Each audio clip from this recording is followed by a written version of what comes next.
Monday, just as work was ending, this somewhat official-looking person came in and presented me with divorce papers. I went home and just sat there staring at it for the longest time before opening the envelope. I finally did. I guess you could say she's being generous. I get the house, no split, no buyout. I don't want it. We bought it just 16 months ago. I remember that day, the process. We were so excited, so happy. 3 bedrooms because when I turned 30 we were going to start having a family. At least 2 kids.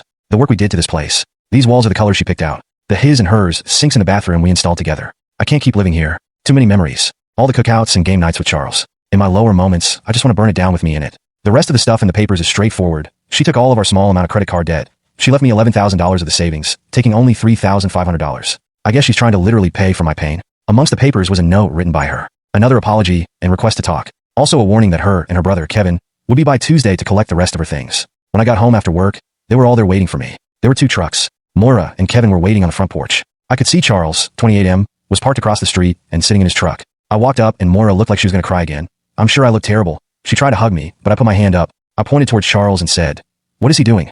Maura said, "He doesn't feel right coming in and says he has no right to be in your home. We needed him to drive one of the trucks." I shook my head and let them in. Kevin did pull me aside at one point and apologize. Told me he always considered me a brother, that this is a bad deal. He didn't really want to help, but it's his sister. They've always been close. I know he is here because they don't want me making a scene. When they loaded the rest of her personal things and the few pieces of furniture that were hers from before our marriage, Kevin said, "I'll be right outside." I had spent most of their visit sitting on the backyard slab, thinking about how Charles and I were going to build a deck on this very spot this summer. When I noticed that they appeared to be finishing up, I got back in. When Kevin walked out, I thought, here we go. Time to dump another 10K tons of paint on me. I wasn't wrong. Maura told me she thinks she is 6 weeks pregnant. She didn't want me finding out from someone else or at a sensitive moment. She felt she owed it to me to tell me herself. I asked, was that an accident or was the waiting until 30 rule only for me? She looked sad. I saw that little quiver in her lip. We want a family now. I went off birth control the same day I moved in.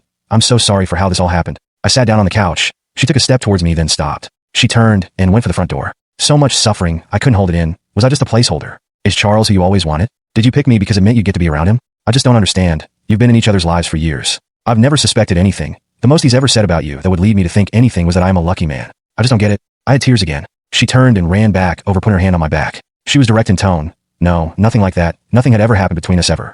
I loved you. You were amazing. This just happened. It just happened. I'm sorry. It's so wrong, but we can't stop. I'm so sorry. At that point, she turned and ran out of the house in tears.